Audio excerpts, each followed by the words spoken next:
Man, the hard truth that we gotta face is that people aren't genuine anymore.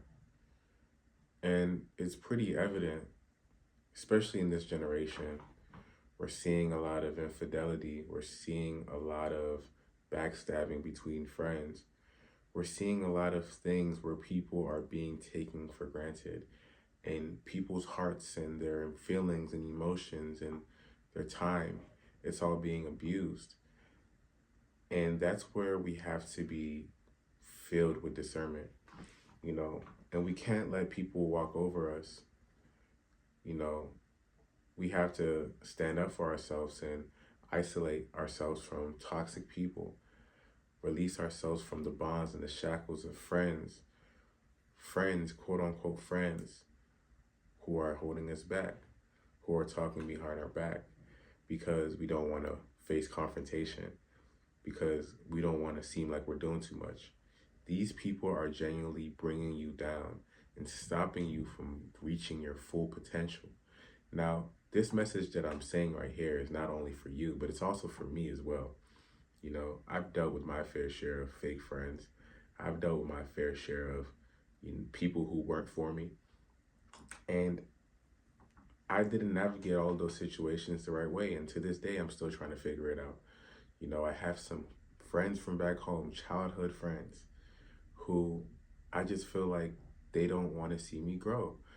They kind of feel threatened when they see me succeeding, when they see me thriving, when they see me reaching new points and levels in my life.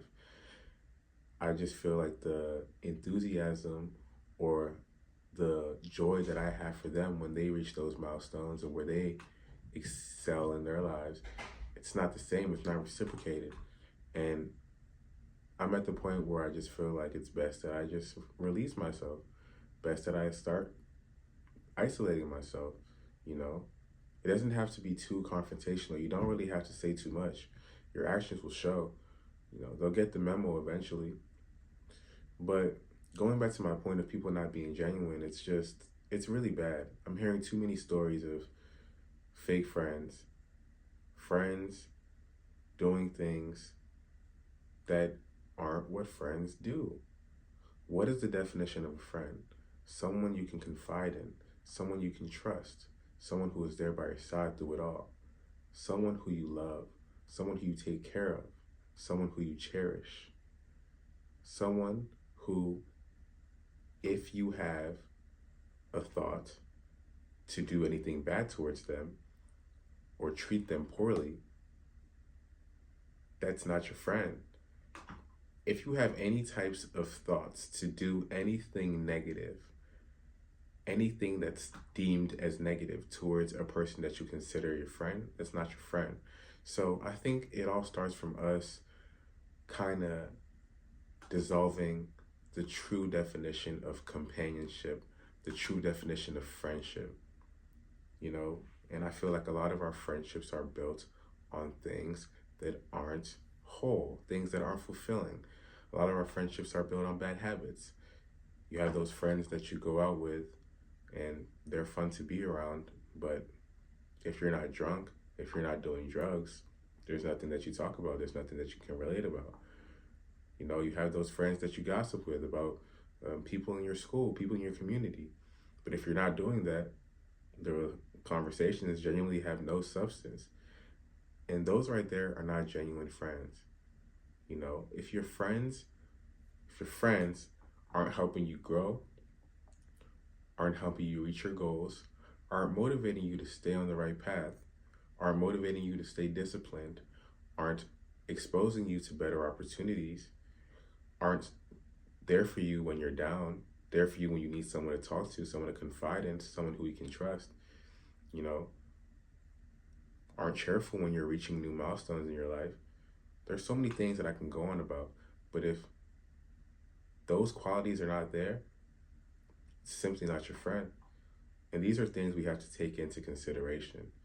We cannot keep letting things slide because you'll be 10 years down the line, 20 years down the line, old, and you'll realize, wow, I've kept people around me my whole life who were not for me just because I was comfortable. And, You know, I was scared to step out of my comfort zone and be by myself or meet new people, you know.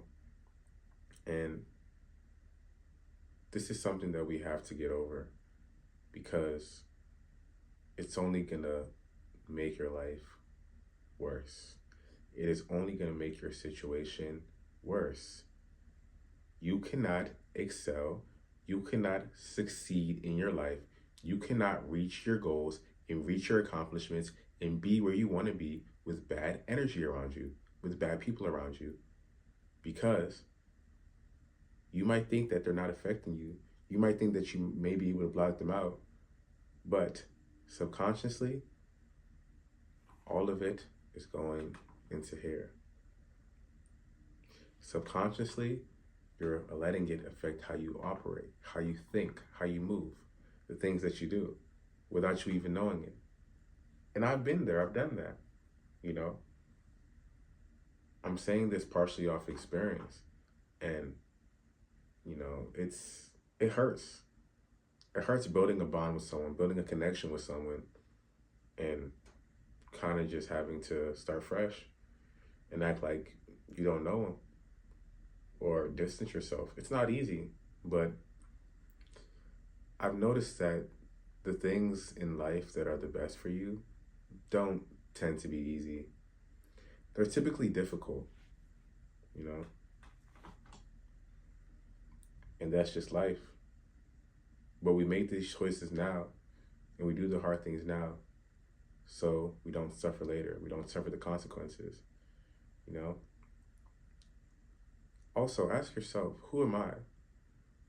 If you're in a cycle of attracting bad people into your life, bad friendships, toxic relationships, you have to reflect and you have to ask yourself who you are as a person, because I truly believe that you are what you attract.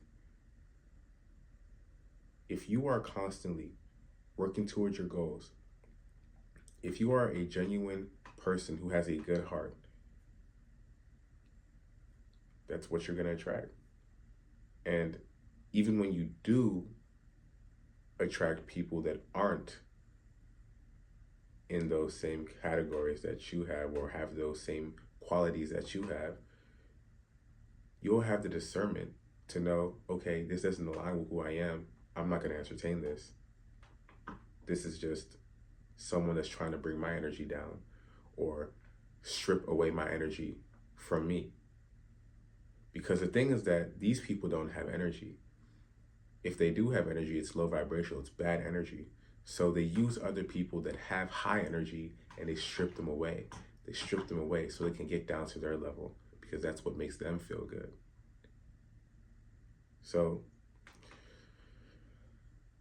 it's a lot that I can go into. It's really deep. It gets really deep. But in this life, we have to be wary. We have to be careful. We have to be vigilant and we have to be discernful.